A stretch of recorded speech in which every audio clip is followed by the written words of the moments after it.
मसलों को लेकर 1969 में टूट की शिकार हुई।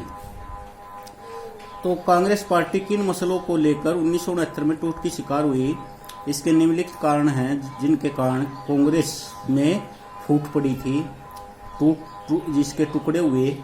इंदिरा गांधी की कांग्रेस सिंडिकेट से टक्कर। सिंडिकेट कौन थे? कांग्रेस के जो बड़े बड़े ऊंचे स्तर के नेता, उनके साथ टक्कर थी, जो किंग मेकर की भूमिका निभाते थे। सिंडिकेट।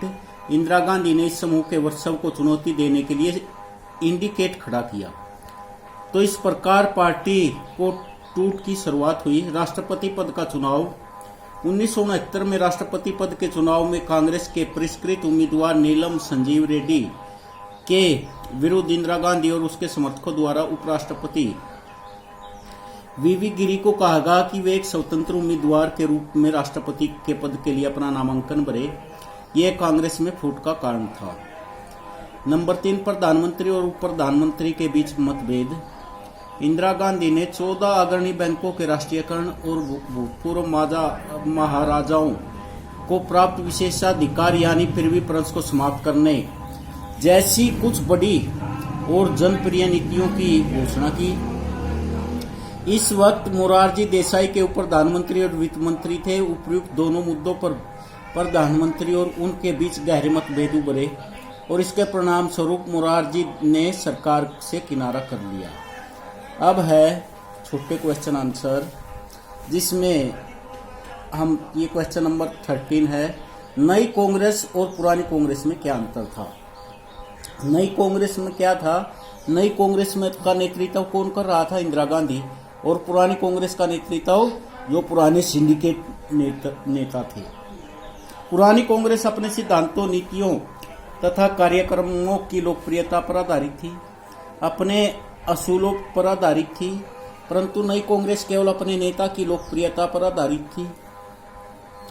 पुरानी कांग्रेस का संगठनात्मक ढांचा था, सुसंगठित था और नियमों पर आधारित था, परंतु नई कांग्रेस का संगठनात्मक ढांचा कमजोर था। यह नियमों पर आधारित न होकर दल के नेता की इच्छा पर आधारित था।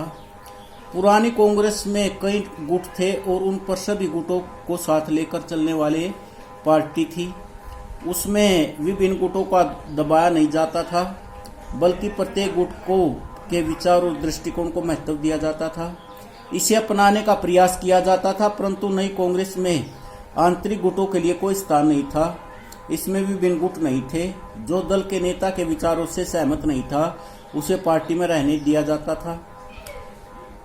नई कांग्रेस में विभिन्न मतों और हितों को एक साथ लेकर चलने वाली पार्टी नहीं थी।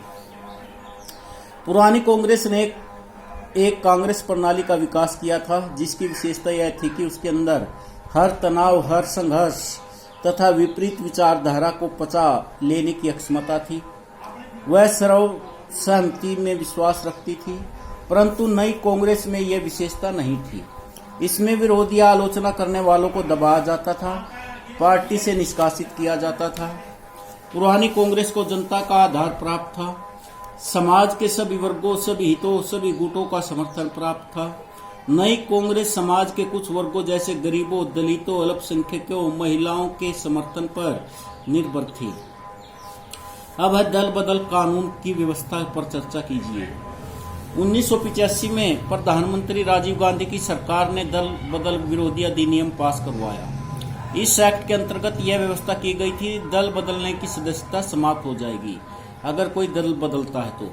यदि कोई सांसद या विधायक किसी दल के टिकट पर चुने जाने के बाद अपनी इच्छा के से उस दल को छोड़ दे या अपने दल के विरुद्ध मतदान करे या मतदान के समय अनुपस्थित रहे, तो सदस्य सदन की सदस्यता के अयोग्य समझा जाएगा और उसका स्थान रिक्त समझा जाएगा।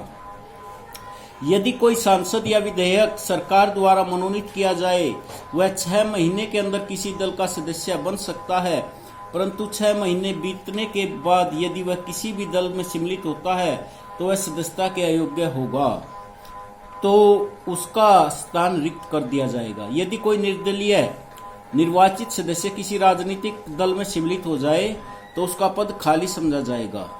यदि किसी दल के विधायक दल में विभाजन हो जाए और उसमें कम से कम 1/3 सदस्य उस दल से अलग होकर अपना अलग दल बना ले तो यह दल बदल नहीं समझा जाएगा। अगर 1/3 सदस्य, यदि किसी दल के 2/3 सदस्य किसी अन्य दल में सम्मिलित हो जाए तो यह दल बदल नहीं माना जाएगा।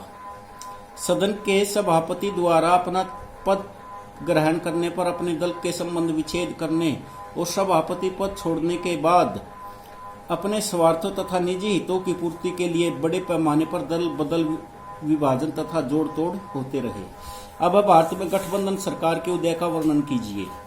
भाई, भारत में जो है गठबंधन की सरकार कब से शुरू हुई, इसमें कोलिशन गवर्नमेंट का क्या उद्देश्य है, कि कैसे ये कार्य करते हैं।